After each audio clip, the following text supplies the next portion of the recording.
Hello everybody, this is Mrs. Scott and we are here to continue working on our Chinese dragon masks. So here I have the example for some ideas of how to put your mask together. You should have cut out already the shape from last week and you should have some type of yellow paper, either painted or construction paper. I have my scissors, some type of glue. You're going to need a circle tracer, but we'll talk about that in a minute, and a pencil.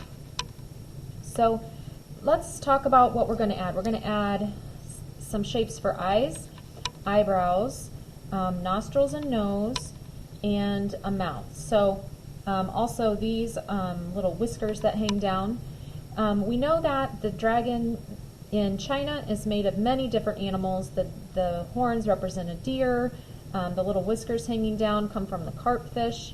The snout is very cow or horse animal-like. So there's lots of different things put together here.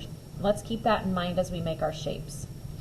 So the first thing is, with your yellow paper, you want to find a circle that would be a good eye shape for your dragon.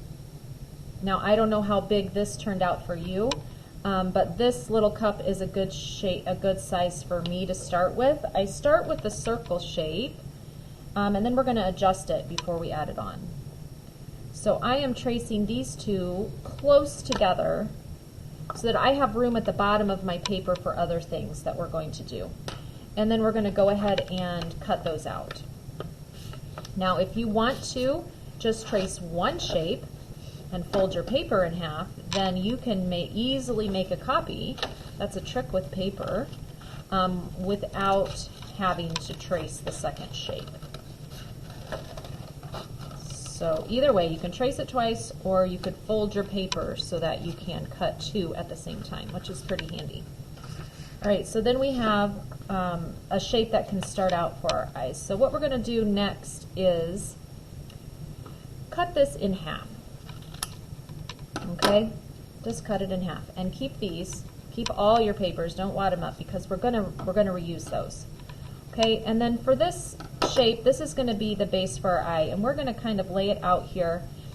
This area where this curve is a nice space to put the eye, and I like to align it in a V shape. So they should be angled. If we put them like this, it starts to look more like sunglasses, which is not exactly what we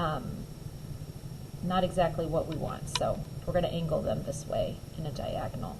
Okay, and you can go ahead and glue that down. I'm going to keep moving, but you can pause it at this point while you do each step. This half circle that I have left, I need to turn it into some type of an eyebrow shape. So I don't want to keep it just as it is. That would be a little bit awkward for an eyebrow. So I'm going to just let you think up what type of an eyebrow shape you want to make. A lot of students here at school, theirs turned out to look a little bit like a banana. It can be curved, it could be more straight. Doesn't really matter as long as it's kind of long, like an eyebrow, and as long as you arrange it over your eyes. Some students even ended up hanging off a little bit because their mask was drawn a little differently, and that's okay. We can make adjustments.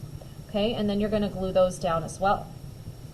I'm going to keep moving along, but of course you can keep pausing it as you need to. Next, we need to figure out about how much space we have for this mouth shape. So what I have the students at school do is just lay the bottom section of their base over top of their yellow paper, and this is just a sketching, just a quick sketch of the shape so we know how much space we have and how big of a mouthpiece to make, because everyone's masks were a little different. So I'm not cutting this shape out. I am using it so I can know how big of this shape to make. And I'm going to start this shape with a U, like that. And then you could either just make this straight across, or just curve up a little in the middle, kind of like a circus tent. But if that's too much for you, just straight across will be just fine too.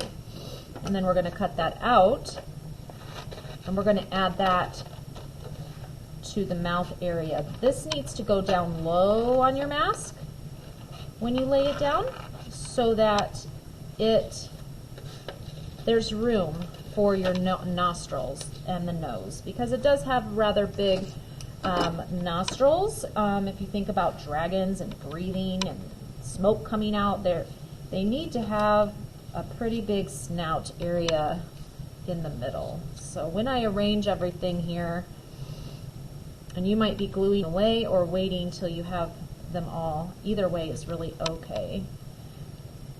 So now I have a mouth shape, and so far it looks kind of weird, and yours might look kind of weird too. Some people at school were like, oh, this looks horrible. But just remember, we're still working toward finishing it up, and sometimes art along the way looks a little funny when we're in the middle steps. So that's what we have so far.